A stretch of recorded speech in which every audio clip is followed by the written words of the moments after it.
네, 안녕하세요. 테슬라 투자로 은퇴하기 아트론TV입니다. 테슬라 1년만 버텨라. 나스닥 상승세 맞죠라는 주제로 말씀을 드릴게요. 제가 나스닥이 12,300선을 뚫으면 계속 오를 수 있다라고 말씀을 드렸는데 그러한 게 지금 맞아 떨어지고 있는 것 같아요. 자, 그리고 머스크가 트위터의 새로운 CEO를 임명을 하면서 테슬라에 전념하겠다라고도 선언을 했는데요. 언제까지 테슬라 CEO를 할까요? 같이 알아보도록 하겠습니다. 미국 3대 지수 현황 먼저 간략히 살펴보고 가도록 할게요. 나스닥이 쾌조의 상승세를 이어가고 있습니다. 오늘도 1.51%나 오르면서요. 12,688로 마감한 나스닥이었어요. 미국 10년물 국채금리가 3.5%를 뛰어넘어서 3.657까지 올랐음에도 불구하고 나스닥이 오늘 1.51%나 상승을 보여주었습니다. 반도체와 AI의 힘으로 이렇게 잘 오르고 있는 것으로 판단이 들어요. 역시나 신성장 동력, 구조적 성장주들 이런 주식들을 주목을 해야 되겠다라고 다시 한번 생각할 수 있고요. 메카시 하원 의장이 미국 부채 한도 협상과 관련해서 합의에 도달할 수 있는 길이 보인다. 다음 주에 합의 표결 가능성을 언급하면서 오늘 매크로 상황도 금일 상승에 힘을 보탰다라고 볼 수 있겠습니다. 하지만 의회도 통과해야 된다는 점은 기억을 해야 될 필요가 있다라고도 전문가가 얘기를 하고 있네요. 자, 오늘 매크로 상황에 있어서 또 악재들도 있었어요. 로건 댈러스 연은 총재 제퍼슨 미 연준 이사. 자, 이 두 분께서도 매파적 발언을 이어오고 있습니다.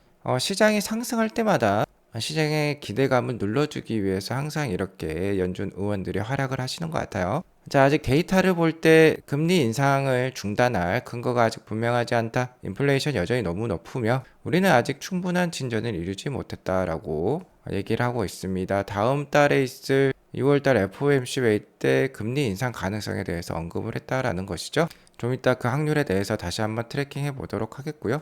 지난주 신규 실업수당 청구 건수는 24만 2천 건으로 집계가 되었습니다. 자, 전주보다도 2만 2천 건이나 감소했고요. 예상치보다도 낮게 나왔어요. 고용이 좋다라고 볼 수 있겠죠. 하지만 이는 부정수급 단속에 하락을 했다라고 합니다. 자, 그러니까 크게 악재로 오늘 영향을 끼치지는 못했어요. 자, 오늘 맵을 보시면 나스닥 위주의 큰 상승이 있었죠. 자, 엔비디아가 4.97%나 오르면서 쾌조의 상승세 이어가고 있습니다. 계속해서 이 세미컨덕터 반도체 부분이 현재 주도주 역할을 하고 있다라고 말씀을 드렸죠. 오늘 삼성전자도 크게 오를 수 있을 것도 같아요. 자, 구글, 마이크로소프트, 애플, 메타, 아마존, 테슬라 다 올랐고요. 자, 이런 빅테크 기업들은 대부분 AI 관련된 주식이라고 이제 볼 수 있습니다. 그리고 그 AI를 먹여 살리는 게 반도체라고 볼 수 있겠죠. 이 시스템 반도체가 없으면요. AI 산업이 이루어질 수가 없습니다. 그래서 함께 같은 배를 타고 있다라고 볼 수 있을 것 같아요. 그러면서 다 같이 동반해서 올랐다라고 볼 수 있겠습니다. 아무튼 향후 10년 동안은 AI가 지배할 수 있습니다. 그래서 AI 주식 꼭 하나는 들고 가셔야 된다라고 제가 말씀을 드리고 있죠. 자, 나스닥 일봉 차트를 보면 자, 쾌조의 상승세 이어가고 있습니다. 제가 이 박스권을 뚫어내면 그러니까 12,300선 위로 올라서면 또 다른 상승 추세가 시작될 수 있다라고 했죠. 이제 나스닥의 목표는 13,100선 정도가 되겠어요. 13,000선을 뚫어 넘을 수 있는 그런 힘을 보여줄 수도 있겠다라고 볼 수 있겠습니다. 자, 이렇게 되면 작년 10월 달과 작년 12월 말이 자, 이렇게 쌍바닥을 보여주면서 자, 완전한 바닥이라고도 이제 볼 수도 있을 것 같아요. 자, 혹자는 데드캣 바운스다 아직 경기 침체에 오지 않았다라고 얘기를 하고 있지만 물론 그럴 수 있습니다. 일론 머스크 역시 향후 1년간은 침체된 분위기를 예상을 하고 있죠. 그러니까 분명히 조심할 필요는 있겠습니다만 투자를 2년, 3년, 길게는 10년까지 보신다면 AI와 같은 구조적 성장주에 투자를 해서 충분히 그 과실, 그 결실을 기다리는 게 좋은 투자일 수 있겠다라고 볼 수 있겠어요. 자, 그리고 단기적으로는 6월 14일에 있을 FOMC의 금리 결정이 중요하다라고 볼 수 있겠는데요. 자, 어저께까지만 하더라도 76.2%의 확률로 금리 동결 전망이 점쳐졌는데 이게 63.8%까지 내려왔습니다. 금리 인상 가능성이 36%까지 올라왔어요. 자, 6월 14일로 갈수록 자, 이 금리 인상될 가능성도 높아 보이기도 합니다. 자, 이 확률이 역전이 될지 아니면 이러한 추세가 지속이 돼서 정말 금리 동결이 될지 계속해서 같이 살펴보도록 하겠고요. 자, 이렇게 금리 인상할 가능성이 좀 더 높아지고 있음에도 불구하고 오늘 나스닥이 크게 올랐어요. 자, 그런 것들을 보면요. 이제 금리보다는 더욱더 향후에 있을 미국 기업들의 성장과 실적이 좀 더 초점이 맞춰지고 있는 것 같습니다. 그러한 분위기를 읽으실 필요가 있겠어요. 그리고 신규 실업수당 청구 건수 이것도 중요하다라고 제가 매번 말씀드리고 있는데 매주 발표가 됩니다. 자, 이번 주에 발표된 지난주 신규 실업수당 청구 건수는 24만 2천 건으로서 예측치도 하회하고 이전보다도 2만 2천 건이나 줄었어요. 반대로 생각해보면 고용이 늘었다라고 볼 수도 있겠는데요. 자, 이렇게 되면 연준의 금리 인상 확률이 올라가면서 시장이 악재로 작용할 법도 했는데 크게 악재로 작용하지 못했습니다. 부정 수급 건수가 있었다라고도 합니다. 단속을 하게 되면 그런 게 나오나 봐요. 아무튼 그런 것 때문에 오늘 시장에 크게 악재로 작용하지도 못한 것으로 판단이 들고요. 어쨌든 이 수치가 현재는 좀 높게 나오면은 금리 인상 확률이 줄어들면서 괜찮다라고 볼 수 있겠는데 이 수치도 30만 건을 넘어서 40만 건, 50만 건 이렇게 올라가면 경기 침체 신호이기 때문에 조심할 필요가 있다라고 말씀을 드렸죠. 그래서 매주 확인할 필요가 있겠습니다. 테슬라는 금일 1.74% 오르면서 176.89불로 마감을 했어요. 최근 엔비디아 같은 반도체 주식들의 쾌조의 상승세를 보이고 있는데요. 그것에 비해서는 좀 미진한 모습이긴 합니다. 하지만 테슬라 역시 향후 최고로 기대가 되는 AI 관련 종목이라고 볼 수 있어요. 자, 엔비디아 역시 테슬라와 공생 관계라고도 볼 수 있겠습니다. 테슬라가 리얼월드 AI를 발전시켜줘야지 AI 반도체 칩에 대한 수요가 늘어날 수 있는 것이죠. 그래서 어쨌든 같이 갈 수밖에 없어요. 그러니까 엔비디아가 먼저 치고 올라왔다면 향후에 테슬라도 충분히 엔비디아만큼 다시 치고 올라갈 수 있습니다. 그러니까 좀 더 기대가 되는 테슬라라고 볼 수 있겠어요. 어쨌든 단기적으로는 한 177불, 한 180불대 저항이 있긴 합니다.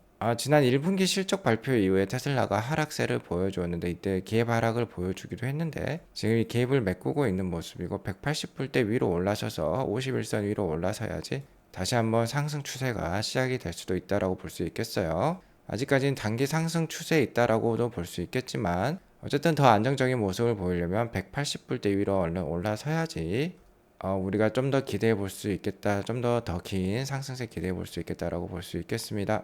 지난 이틀 전에 있었던 주주총회 때 가장 인상적이었던 점은 이 테슬라봇 옵티머스에 대한 발표였어요. 자, 이 테슬라봇 옵티머스 봇이 향후 100억대까지도 팔릴 수 있다. 100억대, 200억대의 시장이 될 수도 있다라고 얘기를 했습니다. 이 테슬라봇이 가장 많이 쓰일 곳은 역시 공장이라고 볼 수 있겠어요. 단순 반복 노동을 인간으로부터 해방을 시켜줄 수 있는 게 바로 이 로봇이라고 볼 수 있겠는데요. 그렇기 때문에 산업 현장에 가장 많이 쓰일 것으로 판단이 됩니다. 자, 그런 것들을 포함해서 개인적으로 또 한 대씩 보급이 된다면 정말 인류가 80억 명, 100억 명에 이르를 것이기 때문에 100억대에서 200억대 충분히 그런 시장 규모를 가질 수 있을 것으로 판단이 돼요. 자동차가 전체 글로벌 보유 대수가 15억대에서 20억대 사이를 보일 것으로 생각이 되니까 자, 로봇 시장이 훨씬 더 크다라고도 볼 수 있겠죠. 전에 일론 머스크는 옵티머스 이 테슬라 봇이 2027년 정도에 상품화 상용화 될 것으로 예상을 했었습니다. 최근에 일론 머스크는 그리고 트위터 CEO 자리를 이제 이 린다 야카리노에게 물려줄 것으로 얘기를 하고 있는데요. 자, 그러면서 이번 주주총회 때 테슬라에 전념하겠다라고도 얘기를 했어요. 테슬라에 전념하는 이유는 바로 이 옵티머스 봇 개발에 있는 것으로 판단이 들고 FSD 자율주행 기술도 그 하나라고 볼 수 있겠죠. 자, 그러니까 AI에 매진한다라는 겁니다. AI 기술에 매진을 하고 트위터는 이분께 맡겨두겠다라는 것이죠. 자, 그러자 댄 아이브스가 일론 머스크가 언제까지 테슬라에 헌신할지에 대해서 이렇게 예상하는 발언을 했어요. 댄 아이브스는 테슬라를 다루는 유명한 애널리스트인데요. 최근에 우리나라에도 방문을 해서 메리츠증권의 김준성 위원과도 회동을 했다라고 합니다. 어쨌든 상당히 실력이 좋은 테크 전문 애널리스트라고 볼 수 있겠는데요. 자, 이분께서 이렇게 트윗을 올렸어요. 여기 보시면 rejuvenated 머스크란 말이 있는데요. rejuvenate는 다시 젊어지게 하다, 그러니까 회춘했다라고 표현을 하고 있습니다. 머스크가 자, 회춘했다. 어디로 회춘했냐? 테슬라로 회춘했다라고 얘기를 하고 있어요. 머스크의 젊은 시절에 온갖 열정을 담았던 게 바로 테슬라였기 때문에 이런 표현을 쓴 것으로 판단이 됩니다. 자, now can focus more of his energy and time around 테슬라라고 표현을 하고 있어요. 그러니까 테슬라에 더 많은 에너지와 시간을 집중할 것으로 생각된다라고 얘기를 하고 있어요. 자, 왜냐하면 트위터 CEO 바통을 린다에게 넘겨주었기 때문이죠. 자, 그래서 이렇게 얘기하고 있습니다. He will be CEO of Tesla at least for the next 5 years with FSD EV global production ramp key for Tesla라고 표현하고 있어요. 그러니까 향후 5년 동안 테슬라의 CEO로 역할을 할 것이다 라고 예상을 하고 있습니다. 자, 그러면서 FSD 발전과 EV 생산을 2천만 대까지 늘리는데 키를 잡고 있겠다라고 표현을 하고 있네요. 자, 그러니까 일론 머스크는 향후 5년 동안은 테슬라에 남아있을 것으로 예상을 하고 있습니다. 자, 저 개인적인 생각으로는 5년 동안 CEO 안 해도 괜찮습니다. 그 안에 CEO 자리를 사임을 하고 다른 분에게 넘겨줘도 괜찮아요. 그냥 뭐 오너로만 남아도 괜찮다라는 것이죠. 단 조건이 있습니다. 바로 이것이죠. FSD만 완성하면 바로 CEO 자리에 내려와도 된다라는 것이에요. 자, 트로이 테슬라이크는 테슬라의 인도량과 뭐 실적을 잘 맞추기로 유명한 그런 인플루언서인데요. 자, 이렇게 트위터 상에다 질문을 던졌습니다. 투표를 던졌는데 When do you think Tesla might achieve driverless FSD라고 표현을 하고 있어요. 자, 완전 주행을 테슬라가 언제 달성할 수 있을까요? 라고 물어보니까 한 12,000명가량의 인원이 투표를 했습니다. 자, 그러니까 43%가 넘는 분들이 1년에서 2년 사이에 완성하겠다. 그리고 나머지 또 30% 분들이 3에서 4년 사이에 완성할 것이다 라고 얘기하고 있어. 그러니까 거의 4년 안에 완성될 가능성이 뭐 한 75% 정도로 볼 수 있겠습니다. 자, 그렇게 생각하면 일론 머스크가 5년 동안 CEO를 할 것으로 지금 예상이 되는데 그 안에는 FSD가 완성될 것을 점치고 있는 것이죠. 어쨌든 일론 머스크에 따르면 1년 안에도 완성을 시켜보겠다라고 얘기를 했어요. 현재 FSD 베타 11.4 버전이 일반 고객들에게도 지금 스프레드 되고 있는 상황인데요. 일론 머스크는 뭐 올해 안에 프리먼스 트라이얼도 제공을 해볼 수 있겠다라고 얘기를 하고 있어요. 그러니까 북미에 구독료가 아닌 공짜로 한 몇 개월 정도 FSD를 누구나 다운받아서 쓸 수 있게 한다면요. 바로 뭐 100만 대 이상이 보급이 될 수 있습니다. FSD 베타가. 자, 그 말인즉슨 이제 완성을 했다라는 자신감의 표현이라고 볼 수 있겠어요. 자, 그러니까 올해 안에 이 프리먼스 트라이얼이 발표가 되면 주가가 크게 오를 수 있다라고 제가 말씀을 드리고 있죠. 그리고 아크 인베스트먼트에 따르면 2024년 말 정도가 지금 가장 큰 확률로 점쳐지고 있습니다. 늦어도 2025년 안에는 FSD를 완성할 것으로 지금 예상을 하고 있는데요. 한 2년 정도인 것 같아요. 자, 2년 안에만 정말 FSD가 개발이 되고 2025년에 로보택시 모델 2를 기반으로 로보택시도 나올 수 있죠. 그렇게 되면 테슬라 주가가 2년 안에 한 차례 또 크게 껑충 뛰어올 수 있으니까 그날을 기다릴 필요가 있을 것 같습니다. 자, 그리고 FSD가 완성이 됐을 때 아크 인베스먼트가 예상하는 테슬라 예상 주가는 2027년 기준으로 베어 케이스가 1,400불, 예상되는 노멀 케이스가 2,000불이에요. 자, 2,000불까지 가면 지금의 10배가 넘는 그런 주가 상승률이라고 볼 수 있겠습니다. 어마무시한 상승률이라고 볼 수 있겠어요.